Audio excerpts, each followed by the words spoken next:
Hello, so I'm going to talk about the IUGS Deep Time Digital Earth Program. So first of all, some basics about the IUGS and Deep Time Digital Earth. Then why is geodata so important? And I'm going to spend about 10 minutes or so demonstrating the DDE platform. That'll be perhaps in 15 minutes, that'll be perhaps the most important part of the talk. So first of all, if you're not aware of the IUGS, this was founded in 1961. It's the world's largest geoscientists group. It serves millions of geoscientists from 123 national committees, 56 affiliated organizations. And it's the largest member of the International Science Council. Supports and facilitates international interdisciplinary cooperation. And DDE is the first big data program of the International Union of Geological Sciences. So DDE was inaugurated in 2019 at the Fragrant Hills Hotel in Beijing. A large number of people attending. I actually became the first president of DDE. You can see some of the people that helped to organize it and put it together. And it's really partly because it was started by Chiming Chen, who at that time was the president of the IUGS. It started with 12 founding organizations, including large geological surveys and other institutes. And it's been going since 2019. It's made enormous progress. The primary goals of DDE are to harmonize deep time Earth data and to share global geoscientific data, and also to build a platform which allows us scientists to process and develop our own models, our own research using data that's available through the platform.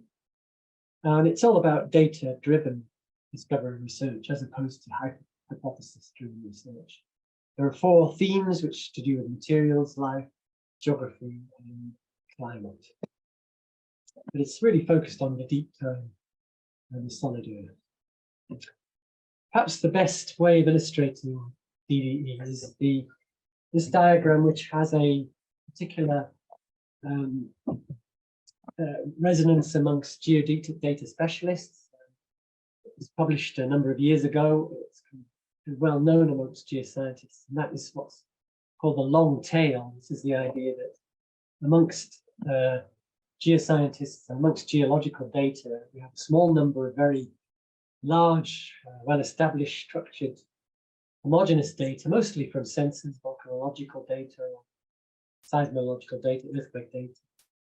But most of geoscience data is in this long tail, large numbers of small data sets, which may be well curated, may be well looked after, but maybe also unstructured. There could be in institutes, desktops, libraries, there could be in departments, there could go individual scientists' computers. And this is one of the problems that holds back geoscience data, in the sense that geoscience research, in the sense that a lot of these data sets aren't available, easy to see, and it means that we can't do some of the things that in physics and astronomy, for example, they've been doing for many years, which is using statistical methods to draw out conclusions to actually data drive research. And you can see here another illustration of the same long tail, small numbers of very large databases or data sets, and then you have a larger number of smaller data sets, often associated with geological surveys, for example, institutes, and these are the boxes. Maybe industry, maybe academia. And what really DDE is all about is linking together these databases. So DDE providing the wiring provides us the relationships, the interoperability between databases. DDE isn't about building one big database. It's about making connections between databases and data so that they can be used better. So it's often mostly about standards, ontologies, interoperability, and that kind of thing, building communities. It's not really about a single database. It's very successful in the sense that it has some very strong founding members. It has many more than this at the moment. We have a new founding member in the Geological Survey of Pakistan, for example. They just joined. We also have a very strong science committee too. We have DDE working in task groups, something like 25 of those, a couple of hundred scientists working. They are funded, small funds help to move these activities along. It was quite well publicized, particularly at the beginning, with an article here in Geoscience, looked at the ambitions of DDE. It's at that time called the geological Google, which is not quite what it really is, but this is how the journalists called it, and the articles in, for example, Geoscience and episodes. So what I'm going to do now is briefly illustrate some aspects of the DDE platform. So to do that, we just need to log on, which I'm going to do now. So I'm just going to share the screen so that you can see that. So here is what the research platform looks like. I don't want to spend too much time on this, but this essentially is the introductory part. So it tells you a little bit about the platform, how it works. It also has some basics on how to use it, basics on methods of analysis, for example, building your own models, building your own research, and lots of data. So I appreciate that most people are going to be listening are Permian specialists and might be interested in Permian maybe. So what I'm going to show you is some activities or possible uses of the platform as it is for Permian specialists. But bear in mind that this has only been running a couple of years. It will be running for many decades. We hope will be the main source of geoscience data in the world in the future, by IUGS. So we're only, 0.5% of what it might do in the future can be seen here. And I'm only showing you really the basics, some of the simple things you can do. So here's the Earth Explorer. If you want to use the Earth Explorer, what we first of all see is this map of the world. You can show it in different forms. You can show it as a rectangle like that, or you can show it as a circle, a sphere. You can move in and out. You can also change the angle that you approach the sphere, so you can approach it at a tangent, maybe vertically, for example, which is interesting. So it's kind of that part is easy to use. But if you want to add some data, let's say, for example, we're interested in the Permian in particular, then we can add some data. First of all, we look for the data.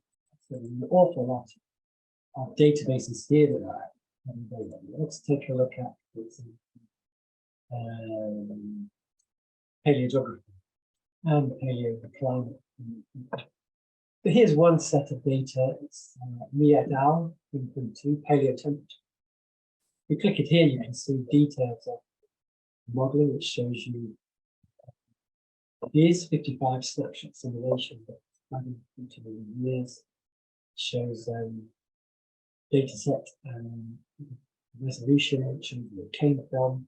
This is the same for all the data. You can see where data came from. Let's have a look at paleogeographic maps. So let's take, for example, add that data. So if we add that, what we get here on the left is you see 89 layers on paleogeographic data. And the last division, we put 12 to the middle of Cryogenium. We're going to have a look at the middle of Cryogenium, think like that. You can see the middle of Cryogenium. If you want to have a look at any other parts, let's say late Miocene, looking at a lot different is now. Going to have a look at the event. You can see there showing the Mediterranean Sea at the time. This is quite useful. You can also make a film whereby you can watch paleogeography in film and speed it up. Like this, for example, so you should be able to see Miocene changing, the more Miocene. into the winter with the steam, like that through geological history all the way back to the future. It's quite good at illustrating snapshots. But let's say, for example, that we were interested in data like, for example, paleocene. So if we take, for example, adding some data this time, let's say we add paleo temperature. Go back here. Here's some paleo temperature data. What we can see is kind of geography here, paleo temperature here. And let's say we're interested in the Permian, so filter this just with the Permian.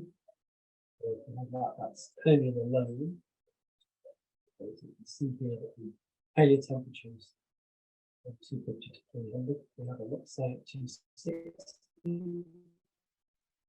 This paleo temperature data is at 260, so it just comes in here. We go back to the paleogeography. Let's go back to Permian and find and say period to 300.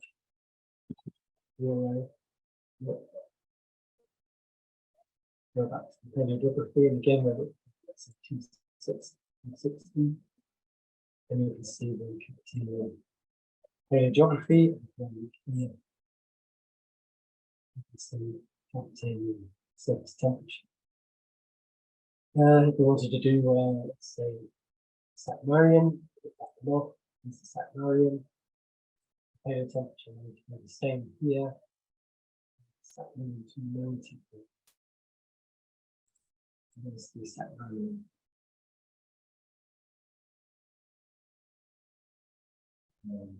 Paleogeography. So we're seeing paleogeography and paleo temperature. If we want to look at paleo precipitation, we can do that too.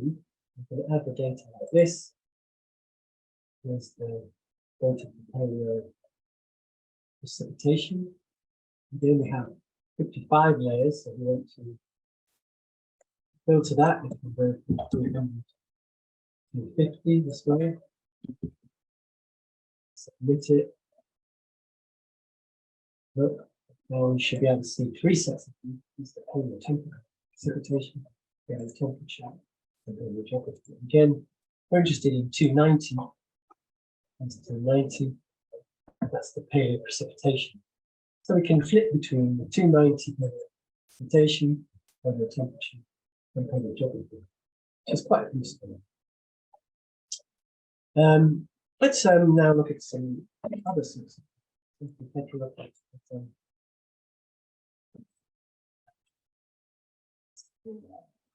global seafloor. So here's the global seafloor data set. I'll just add that data. And for example, the trench line. Let's look now to the line. See some here, the trench lines. We also have the global sediment thickness. See it clearly.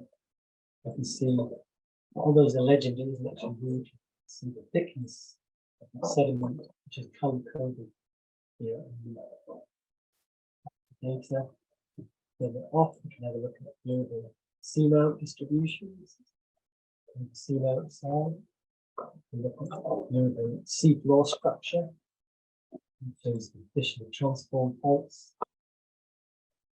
And perhaps the most interesting one is to look at global geological data. And what you can see here, is kind of a geological map of the world and geological detail and the ocean floor as well. Focus in, you can see geology like this. France, UK. Not particularly in detail, but it's an extremely useful thing. You can export these pictures, these images, you can make films of them and sound. Let's say you're interested in adding other data to that. So you're interested in, for example, the present position of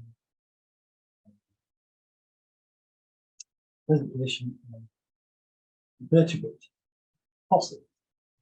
So what you can do is look for the deep bone bases here.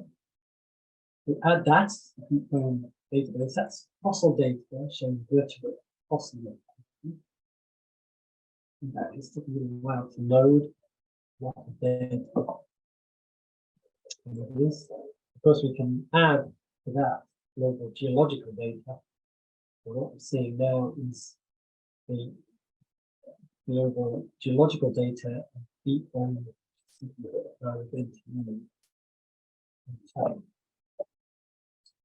in the future, which is not really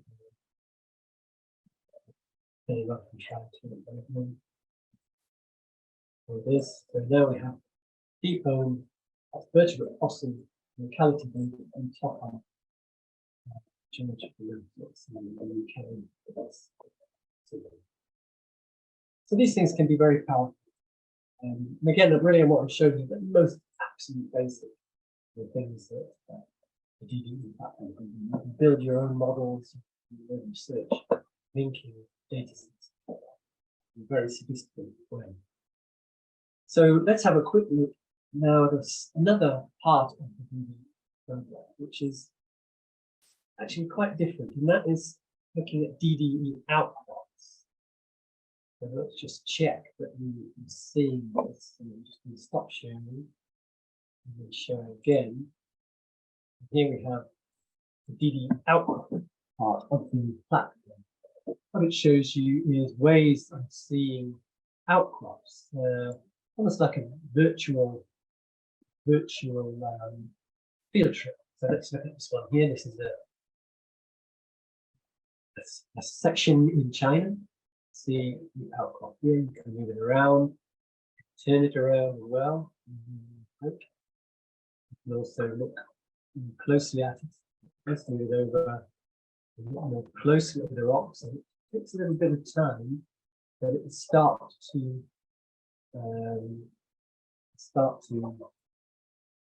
develop a higher resolution as you look. We have a look, for example, at this lower part. As the information comes in, you can see that data being rendered better, more detail. And in fact, when I was using this the other day, you get down almost to seeing blades of grass. So you're able to do lots of interesting stuff. You can do, for example, measurements. Here, for example, distances between beds. You can measure areas. You can do attitudes or directions or angles in 3D space. And of course, this enables you to do all kinds of quite clever statistics, maybe artificial intelligence, machine learning, and these looking for patterns, stacking patterns, quite sophisticated. You can also do things like this, which is a 3D using a pair of 3D goggles. You can look at this in 3D. But really quite sophisticated, probably the most sophisticated part of the system. Okay, so that's a very, very quick and simple look at DDE. Just to say at the end, there's the final slide. People institutions can join the DDE program, universities or geology departments, universities, institutions, surveys. You can't join as an individual. You can join DDE as an organization. You just need to contact me or contact DDE. It's completely free of charge. It's a non-aligned, non-political organization. We're trying to aim at whatever people what we can to join DDE and grow its presentation. Okay, so that's the end of the talk. Thanks very much. I hope you enjoyed it, and I hope to perhaps see you in DDE.